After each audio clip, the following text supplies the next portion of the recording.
Welcome back to Celebrity Radio. It's Alex Belfield back on tour with a show that's doing very well, actually. Seriously Dead is the show that I'm told is hysterical. Billy Pearce is the man who can confirm whether this is true or not. Well, it's not really for me to say, is it? But the audience will tell you.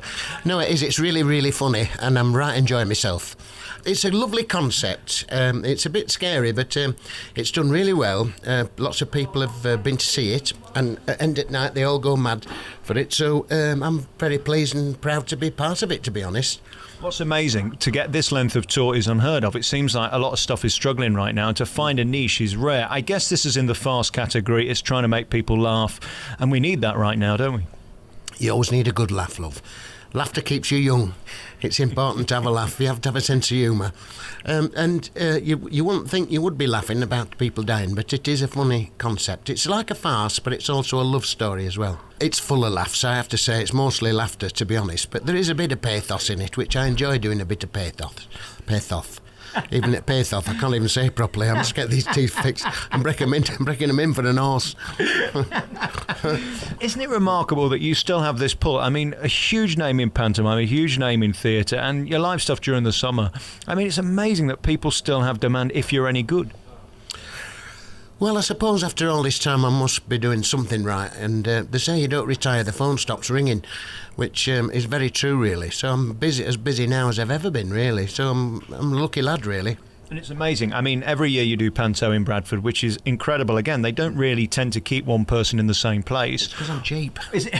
Yeah. And turn up on time. Yeah, absolutely. Yeah. Well, I only live round corner, so it's great for me. It's perfect. I was talking to John Challis just the other Sunday we were doing this audience with, and he said, firstly, you're a very nice man, and that's rare. Do you think that's one of the reasons you're still at it, because you actually are a decent fella who gives value for money? Well, that's nice of him to say that, isn't it? I mean, I love John Challis. We've worked together quite a bit. I just think you get the best out of people by being nice. There's no edge to me. What you see is what you get, really. So I can't say any other. I'm just myself. I can't help it. Did you choose your act, or did it choose you? Oh, I think it chose me, really. I never set out to be like this. I'll tell a story. Talking to Leah last night.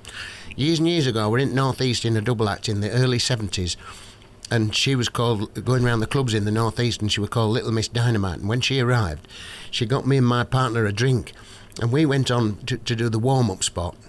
And then she went on, and I remember standing at the back of the room with a pint in my hand, never taking a sip of it because I was so gobsmacked with her. She was brilliant. And I can't believe all these years later that we walk on stage holding hands, and, it's funny what goes around comes around, really. But it's a delight, to be honest, yeah.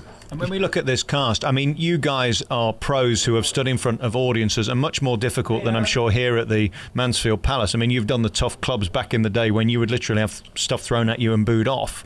I've been booed off walking on, to be honest. I have, yeah, in North East, yeah. And I did a club one night on a Friday, and I went round the corner in another club on the Saturday, and I didn't do very well on the Friday. And it was like Colin Crompton. I know he's rubbish, but give the lad a chance and all that. And they literally booed me as soon as I walked out. I lasted about 5 minutes and come off. It can be brutal, can't it? I mean, these stories that people tell are real. And how do you come back from that? How do you recover and find yourself the next week doing it again? Well, I'm lucky that it hasn't happened very often. In all the years I've been going, probably I could count them on one hand, really, the bad, really bad ones. So, and all I want to do is please people. It's not rocket science. So I have been lucky, but it does. I mean, I remember, I know it sounds over dramatic, but I remember holding my head up and getting all my gear out of that club, and I had to cart it right down concert room and right past everybody, and I was treated like I had leprosy. And I got outside in my car and I drove around the corner and I parked up and I sobbed my heart out in the car. It were horrible.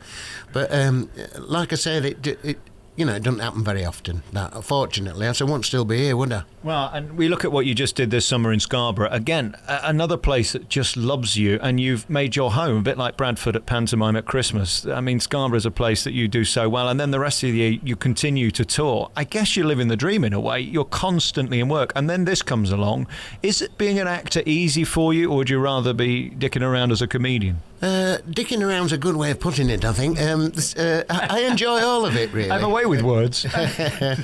Do you know what, mate? I think if I did one thing all the time, I'd probably get bored. So it's nice to do different things. And this kind of thing, I've done a few bits like this. I was narrator in the Rocky Horror Show, and I was in Eurobeat for a bit, which is a Mickey take of the Eurovision Song Contest, where I had to be Bosnian all night. And stand-up in the musical, Boogie Nights I did, and I've done a few, and I've right enjoyed them. They've been a challenge, and I've learnt a lot. And I've learnt a lot in this show as well. It's great to be able to do it, and I'm lucky to be able to do it. But I don't think comics make good actors, because you've got to be an actor to tell a joke. Right. So, to almost do the different parts in jokes and things like that. So it kind of comes fairly naturally, I think. Anybody who's seen you live or your DVD, I mean, you're such a funny man who can ad-lib and go off in any place at any point. Of course, in this show or any other production, you can't do that. Is that tough doing the same thing in the same order every night? It has been a bit, now and again. There was we were doing this theatre somewhere a couple of weeks ago, and a woman literally walked right across the front of the audience and between me and the audience while I was on. And I had to just, whereas normally you would, in a club, you'd have a little pop at her, wouldn't you? But I had to bite my lip. There's been a few times when I've had to bite my lip. When I daren't go into it, I said, I'll be in trouble, No, it's a story and you've got to stick to it. It's scripted and, but it's full of comedy, so it suits me fine. Laughter is an addictive thing, and, sometimes when you're standing there, especially in pantomime, and they go wild at the end, and I wish I could get a bottle and capture it all in a bottle, and one day when I'm too old and I can't do it anymore, just unscrew the top and have a listen, and because that's what it's all about. But it's not like making something you can take it home and there it is. It's gone in an instant. So they say you're only as good as your last night, don't they? And you've got to start again tomorrow and prove it again. Absolutely, every time. But it keeps you young, and it's better than working. And what I love about you live, you are a bit naughty. Well, yeah, I'm a bit like Wurzel Gummies. You have to wear different hats. So if it's a family show, then that's one thing. And I do get away with innuendo in the pantomime as well. I kind of push it as far as I can.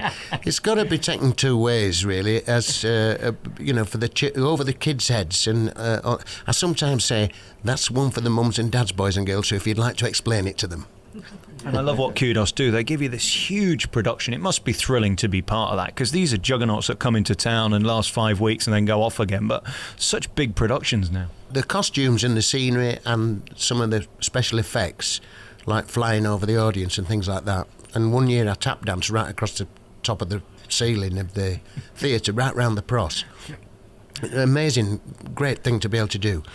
But funnily enough, the thing that most people remember and the children remember is don't touch the box, leave the box alone. It's the simplest things that they remember.